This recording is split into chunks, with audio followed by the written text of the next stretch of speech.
Om Ajnana Timirandhasya Jnananjana Shalakaya Chakshurunmilitam Yena Tasmai Sri Gurave Namaha.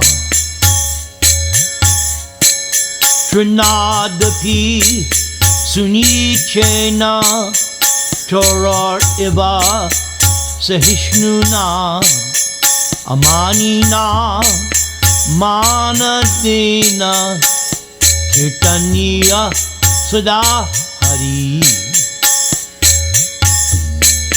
Hare Nama Hare Nama Hare Nama Eva Kevalam Kalau Nastyeva Nastyeva Nastyeva Gati Anyatha.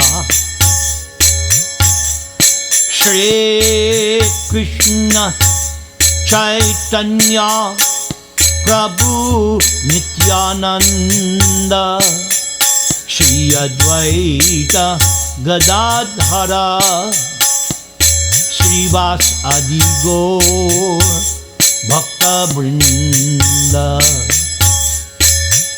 Hare Krishna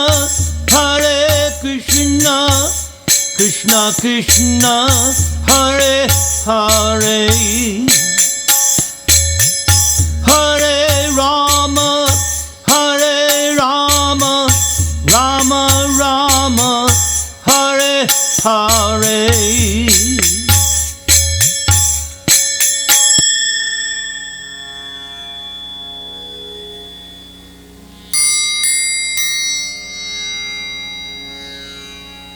Om Namah Bhagavate Vasudevaya.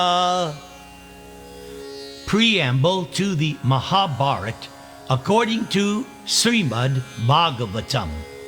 Ta eva Veda dur made higher Dharyante Purushaya Yatha Evang Chakara Bhagavan Vyasa Kripana Vatsalaha Sri Shudra Dvija Bandunang Trayina Shruti Gochara Karma Shreyasi Mudhanang Shreya Evang Bhaved Iha Iti Bharatam Akyanam Kripaya Munina Kritam. Sutta Goswami said, the great sage Vyasadeva, who is very kind to the ignorant masses, edited the Vedas so that they might be assimilated by the less intellectual class of human being. So out of compassion, the great sage Vyas thought it wise that this would enable men to achieve the ultimate goal of life.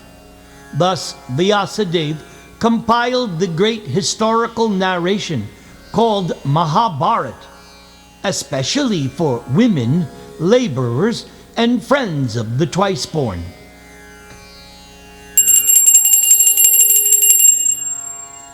Drita Vrtena hi maya Chandangsi Guravaha Agnayaha Manita Nirvyalikena Grihitang Chanushasanam Bharata Vyapadeshena Hi Amnayarthascha Pradarshitaha Drishyate Yatra Dharmadi Sri Sudradibir Api Uta. Once, Sri Vyasadeva was thinking to himself, I have, under strict disciplinary vows, unpretentiously worshipped the Vedas, the spiritual master, and the altar of sacrifice.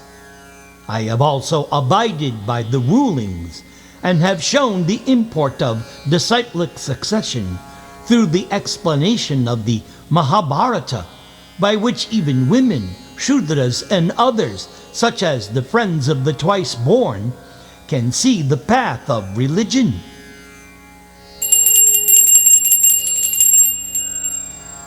Jigyasitang susampanam apite mahad adbhutam kritavan bharatang yastvang savartha paribringhitam. Sri Narada Muni told Vyasadeva, "Your inquiries were full, and your studies were also well fulfilled. And there is no doubt that you have prepared a great wonderful work, the Maha-Bharata, which is full of all kinds of Vedic sequences elaborately explained."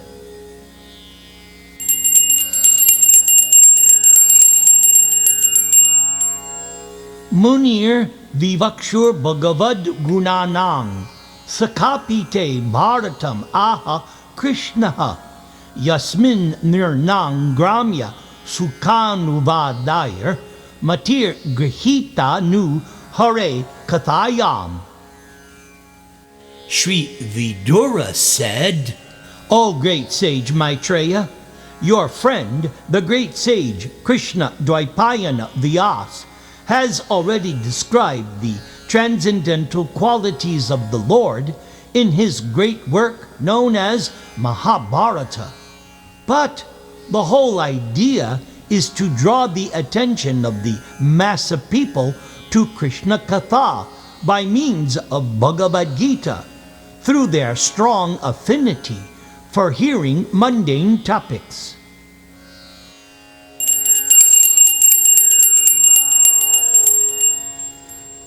Tan chokya shokyan avidyaha anu shoche hare kathayang vimukan aghena kshinoti devaha animishastu yesham ayur vrita vada gati smritinam. Vidura said, "O sage Maitreya, persons who because of their sinful activities are adverse to the topics of transcendence, and thus ignorant of the purpose of Mahabharata, namely Bhagavad Gita, are pitied by the pitiable. And I also pity them, because I can see how their duration of life is spoiled by eternal time, while they involve themselves in presentations of philosophical speculation, theoretical ultimate goals of life, and different modes of ritual."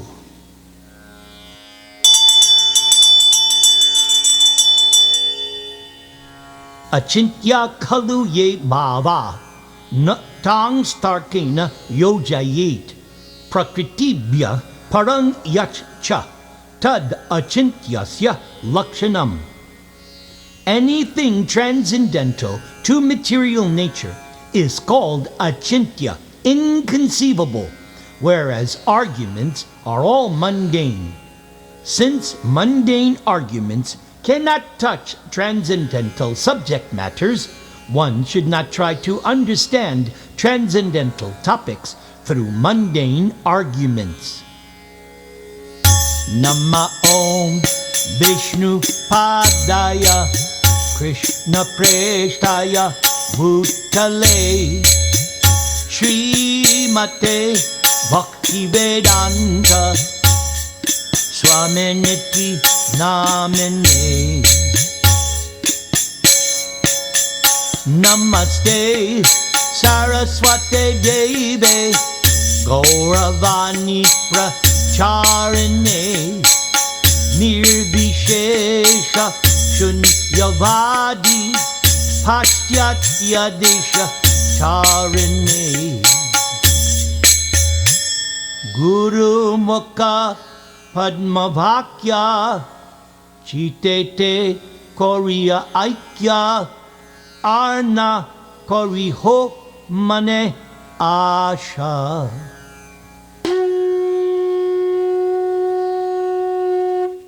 Om Namah Bhagavate Vasudevaya.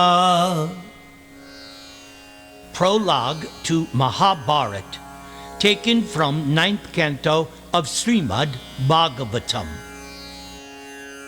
Shukadeva Goswami continued speaking to Maharaj Parikshit. The sons of King Pratipa were Devapi, Shantanu, and Balika. Devapi left the kingdom of his father and went to the forest, and therefore Shantanu became the king. In his previous birth, Shantanu was known as Maha-Bharata, and he had the ability to transform anyone from old age to youth simply by touching that person with his hands. So because the king was able to make everyone happy for their sense gratification, primarily by the touch of his hand, his name was Shantanu. Once, when there was no rainfall in the kingdom for 12 years, and the king consulted his learned Brahmanical advisors, they said, "O king, you are faulty for enjoying the property of your elder brother.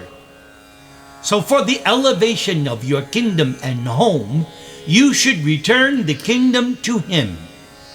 Because one cannot enjoy sovereignty or perform the Agnihotra Yagya in the presence of one's elder brother, or else one becomes a usurper known as Pariveta."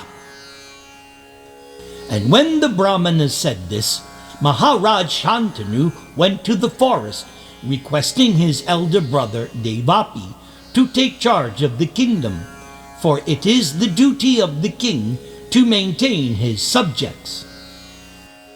However, previously, Shantanu's minister Ashvabara had instigated some Brahmanas to induce Devapi to transgress the injunctions of the Vedas, thus making him unfit for the post of ruler. So the Brahmanas deviated Devapi from the path of Vedic principles, and therefore, when asked by Shantanu, he did not agree to accept the post of ruler. On the contrary, Devapi blasphemed the Vedic principles and therefore became fallen. So under the circumstances, Shantanu again became king, and Indradeva, being pleased, showered down rains. Later, Devapi took to the path of mystic yoga to control his mind and senses, and then went to the village named Kalapagram, where he is still living today. After the dynasty of the moon god comes to an end in this age of Kali, Devapi, in the beginning of the next Satya Yuga, will re-establish the Soma dynasty in this world.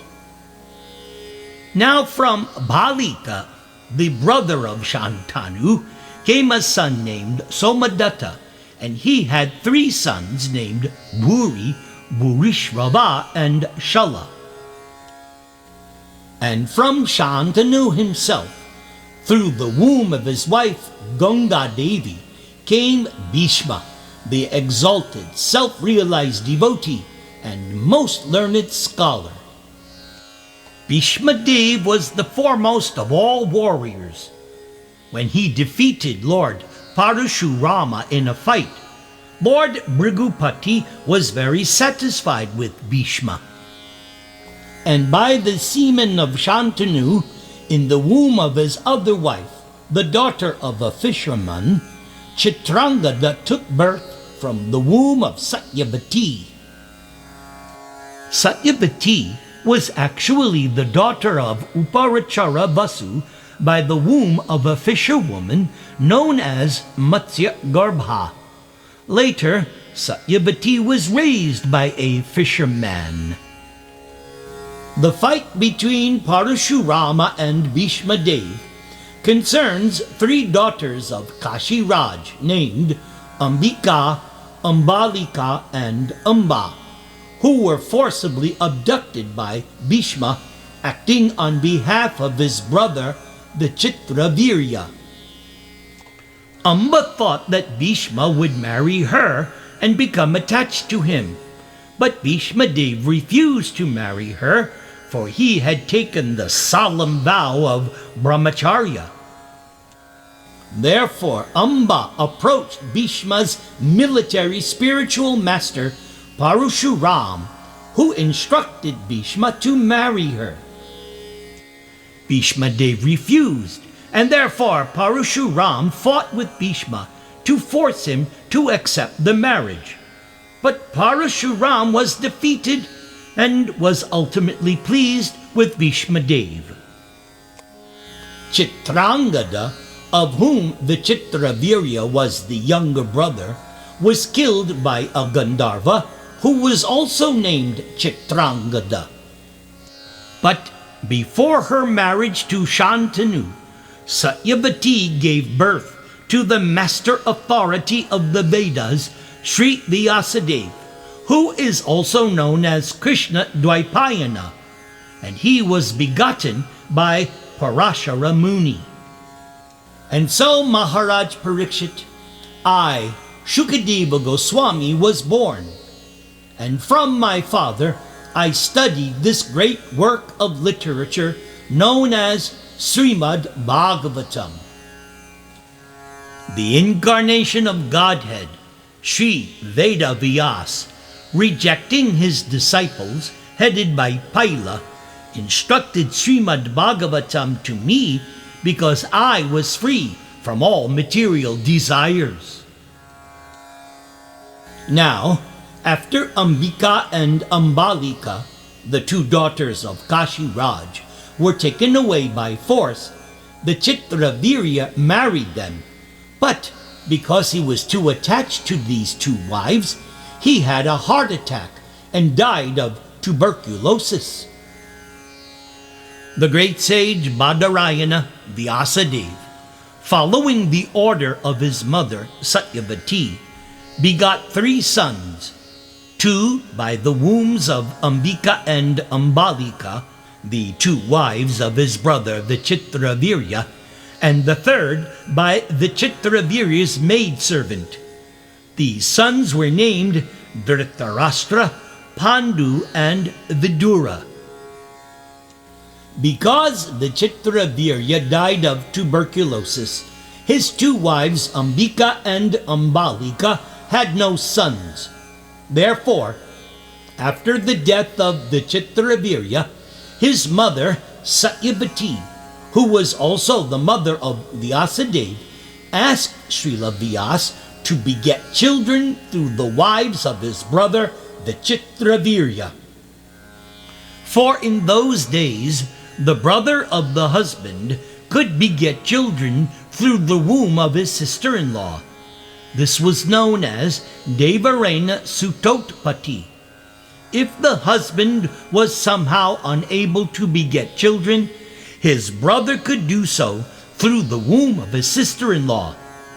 But this Devarena Sutotpati, as well as the sacrifices of Ashvamedha and Gomedha, are strictly forbidden in this age of Kali. Dhritarashtra's wife, Gandhari, gave birth to 100 sons and 1 daughter. The oldest of the sons was Duryodhana, and the daughter's name was Dushala. Pandu was restrained from sexual life because of having been cursed by a sage, and therefore his 3 sons, Yudhishthir, Bhima, and Arjuna, were begotten through the womb of his wife Kunti by the following devas: Dharmaraj, Vayu, and Indra. Pandu's second wife Madri gave birth to Nakula and Sahadev, who were begotten by the 2 Ashvini Kumar demigods. These 5 brothers, headed by Yudhishthir, also begot 5 sons through the womb of their common wife Draupadi. These 5 sons were your uncles, O Parikshit Raj. From Yudhishthir came a son named Prativindya. From Bhima, a son named Shrutasena. From Arjuna, a son named Shrutakirti. And from Nakula, a son named Shatanika. O King Parikshit, the son of Sahadev was Shrutakarma. Furthermore, Yudhishthir and his brothers begot other sons in other wives. Yudhishthir begot a son named Devaka through the womb of Pauravi, and Bhimasena begot a son named Gatotkacha through his wife Hidimba, and a son named Sarvagata through his wife Kali. Similarly, Sahadev had a son named Suhotra through his wife named Vijaya, who was the daughter of the king of the mountains. And Nakula begot a son named Naramitra through his wife named Karenu Mati. Similarly, Arjuna begot a son named Iravan through his wife known as Ulupi, the daughter of the Nagas. Arjuna also begot a son named Babu Vrahana by the womb of the princess of Manipur. Babu Vrahana became the adopted son of the king of Manipur. And it is to be understood that goddess Parvati is the daughter of the king of the very, very old mountainous country known as the Manipur state. 5,000 years ago, therefore, when the Pandavas ruled, Manipur existed as well as its king. Therefore, this kingdom is a very old aristocratic Vaishnava kingdom. My dear King Parikshit, your own father, Abhimanyu, was born from the womb of goddess Subhadra as the son of Arjuna. Abhimanyu was the conqueror of all Atirathas, those who could fight with 1,000 chariot drivers. From Abhimanyu, by the womb of Uttara, the daughter of Virat Raj, you, Parikshit, were born.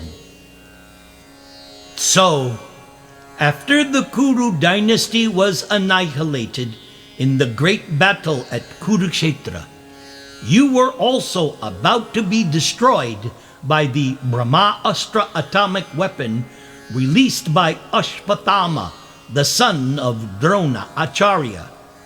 But by the mercy of Krishna, the Supreme Personality of Godhead, you were saved from death.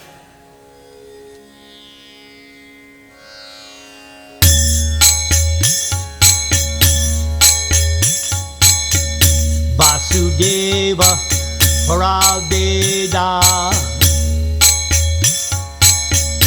Vasudeva Paramaka,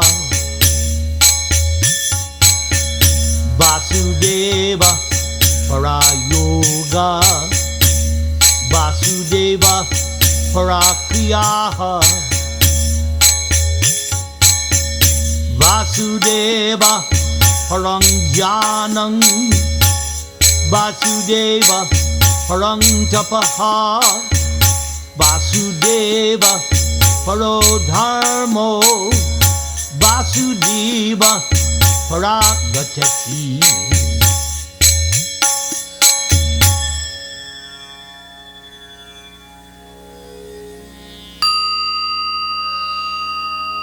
Maha-Bharata, Chapter 1, Birth of the Kuru Elders, Part 1. Ambika peered curiously into the mirror as her maidservants finished adorning her in preparation for the nuptial bed. Ambika had lost none of her beauty despite her months of mourning. Her skin was flawless and as white as milk. Curling jet black hair framed her oval face. Bow-like eyebrows arched over her black eyes, which curved like 2 lotus petals. No wonder the Chitravirya had been so enamored of her, rarely leaving her side. While the Chitravirya was alive, Ambika's maidservants had adorned her each evening, just in case her master might desire to approach her. As Ambika again put on her garments and fine dress, her mind drifted sadly back to the days that she had spent with her husband. After having lain in that great hero's powerful arms, how strange it was now to be preparing to meet another man. Ambika balked at the prospect, and she felt herself growing increasingly restless. She then dismissed the maidservants as they fussed all around her. She needed to be alone to think. When the Chitravirya had died in such an untimely way, she had wanted to ascend his funeral pyre and follow him to the heavens. Why, she could not even imagine living without him. But the Queen Mother Satyavati had restrained her, for Ambika still had a duty to perform. Despite the fact that they had enjoyed so much pleasure together, after 7 years of marriage, they still had not produced a child. And without leaving an heir, the king was guilty of neglecting one of his prime duties. For how then would he be able to reach the higher regions of heaven?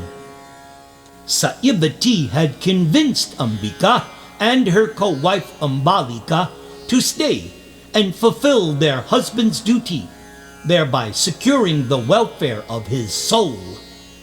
The scriptures allowed that in times of an emergency, if a man was unable to conceive children in his wife, then his elder brother could do so on his behalf. This was such an emergency. Now Ambika suddenly felt more peaceful. Her union with Bhishma would not be a betrayal of the love that she had felt for her husband, but actually a service to him and to the kingdom. Ambika stopped her restless pacing and lay down on the ivory bed in bashful anticipation. After all, Bhishma was a powerful and righteous man. Who better to sire the future king? Ambika should ensure that Bhishma felt completely honored by her. Then there was a knock at the door. Ambika looked up shyly. The door opened and a tall man entered. Ambika's blood turned cold. This was not Bhishma. There in her bedchambers stood a wizened, withered, ugly, and filthy ascetic sage. His matted locks hung about his gaunt face, and he stared at her with fierce eyes. His teeth were only slightly less black than his complexion. Around his waist was a soiled loincloth, which was his only garment. His hairy body was encrusted with dirt. Without any delay, he came toward her and sat by her side. Instantly she recoiled from the foul stench emanating from his body. Who was this person? She knew of no brother-in-law other than Bhishma. Ambika prayed to the gods that she might lose consciousness, for how else could she endure this fearful man's touch? As he put his hands on her dress, she closed her eyes, barely able to repress her urge to scream. Satyavati blamed herself. If it had not been for her father's greed, Hastinapur would not be in such a precarious situation right now. Here sat the powerful Bhishma, son of the goddess Ganga. There was no greater hero on earth. As the eldest son of the righteous King Shantanu, Bhishma was the natural heir to the throne of Hastinapur, but the kingdom's good fortune had been thwarted by her foolish father on her behalf. Satyavati could still vividly picture the events. It had seemed to be like any other day. Satyavati was sitting by the river's edge, waiting to row travelers across. Her father, the leader of the fishermen, had given Satyavati that particular duty so that she would gain the religious merits born of service to travelers. But on this particular day, however, the emperor of the world, the mighty Shantanu, had been hunting in the nearby forests and was seduced by the alluring fragrance which emanated from Satyavati's body. Having sought out the source of that celestial scent, mighty Shantanu became bewitched by Satyavati's beauty. From his gaze it was quite obvious mighty Shantanu desired to marry her. Upon hearing that Satyavati was still unmarried, mighty Shantanu hurried to her father's house to ask for her hand. When Satyavati herself had arrived home, she saw Shantanu leaving their humble hut in dismay. Satyavati's father had stipulated that Shantanu could only marry Satyavati if Shantanu promised the throne to Satyavati's son. But the emperor already had a qualified son in Devavrata, and he had already been consecrated as Prince Regent. The king was not prepared, simply for his own pleasure, to wrong his worthy and beloved son. Thus Shantanu left with his heart torn by desire. Satyavati, too, had pined for many days, praying to the gods to arrange her union with King Shantanu. Then, one day, unknown to Shantanu, Devavrata appeared at their hut just to solicit her hand on behalf of his father, the emperor. Satyavati's father repeated his condition, and Devavrata agreed. Devavrata would never ascend the throne of Hastinapur. The crown would go to Satyavati's children. Still, Satyavati's father hesitated, for he had heard enough about court intrigues to know that if Devavrata relinquished the throne, then Devavrata's children might feel cheated and oppose Satyavati's son. The Fisher King voiced his doubts. Hearing them, Devavrata uttered a terrible vow. "I will never accept a wife, and I will maintain lifelong celibacy.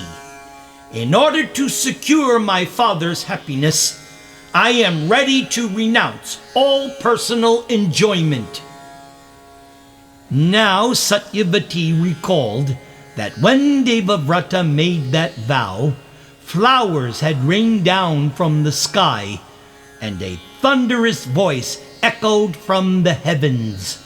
"From this day onward, Devavrata's name shall be Bhishma, one of a terrible vow."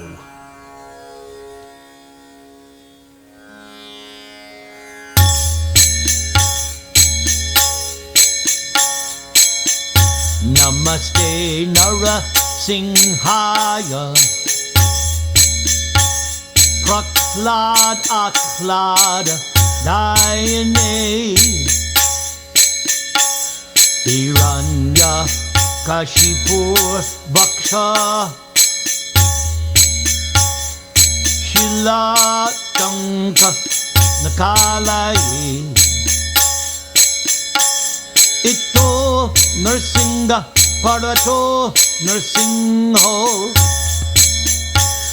Yato Yato Yamitato Narsingha, Bahir Narsingho Hridaye Narsingho, Narsingham Ading Sharanang Prapadye, Tavakara Kamala Vare Nakam Adbhuta Sringam, Dalita Hiranya Kashipu Tanu Bringam.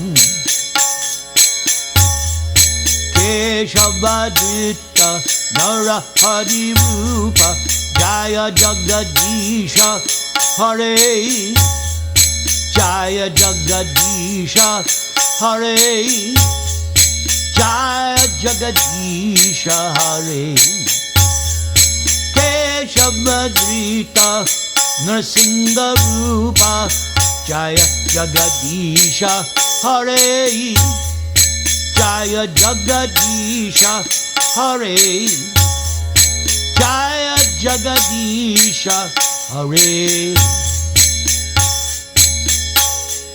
Jaya Jagadish Jaya Jagadish Jaya Jagadisha Hare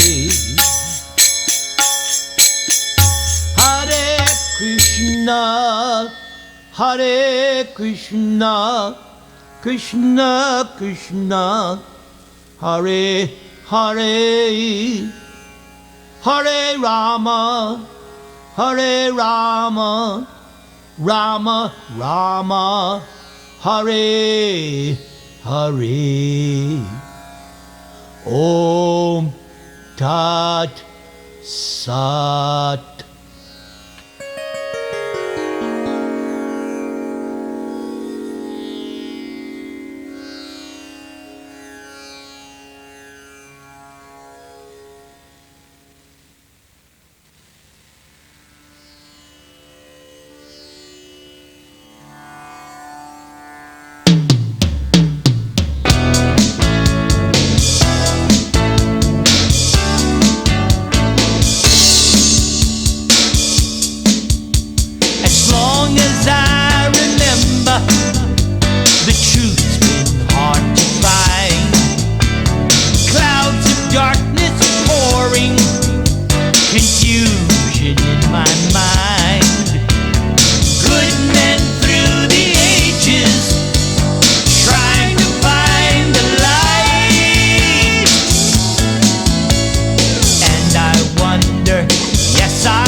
In this song, I remember the struggle of my first 23 years of life. That was before coming to Krishna consciousness. Puberty was embarrassing and painful. A real friend could never be found. All of my dreams were just like castles made of sand at best. While I was trying to make it in the material world, I realized that I had to leave home just for my freedom and sanity. Eventually, life revealed to me how I was unequipped for what I was pining for. sex, drugs, and rock and roll brought me to Desolation Road instead of strawberry fields forever. And so the burning within my heart could never be extinguished. Soon I began to appreciate a song which I had heard previously. Take your place on the great Mandela as it moves through your brief moment of time. Win or lose now, you must choose now. And if you lose, you've only wasted your life.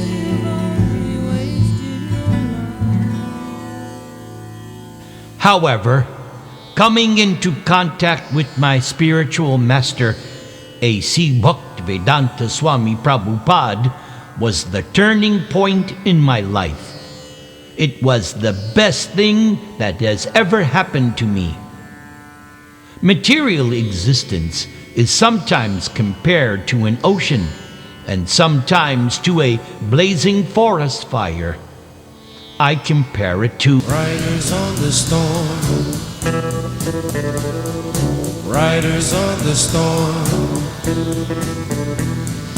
or as Mick Jagger sings,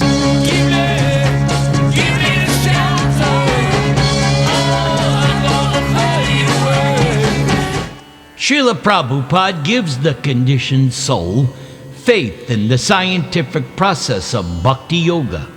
And that brings one to the conclusion that Krishna is God, and that God is a person, the supreme person. The test that one is actually protected from the storm is that one walks and talks Krishna's instructions given in Bhagavad Gita. Suffering is the result of sinful life, and sinful life is the result of ignorance. But by hearing and chanting Krishna Katha, the clouds of darkness are driven away by the brilliant rays of the Krishna sun. So yes, now that I have been saved, the remaining pain is to see the countless other living beings who are suffering in material existence. If they do not come to Krishna consciousness, then their next life will simply be miserable.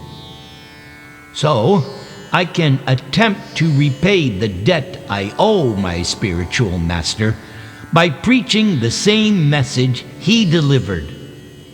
Sometimes preaching appears useless, as if no one hears. But is there any other way?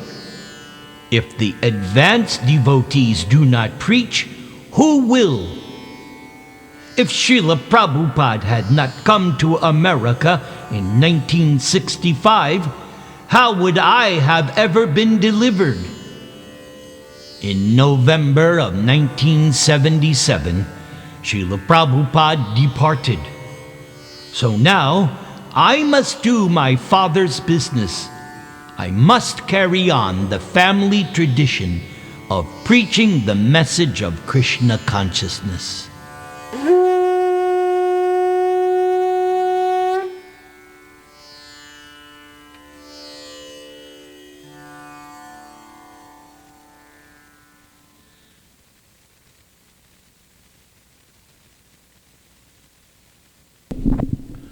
Okay, everybody, you can now unmute everybody, and we'll have our Ishtagosti.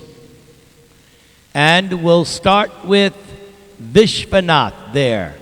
Vishwanath, come in and share with us what you have relished today, sir.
Very, very excellently spoken.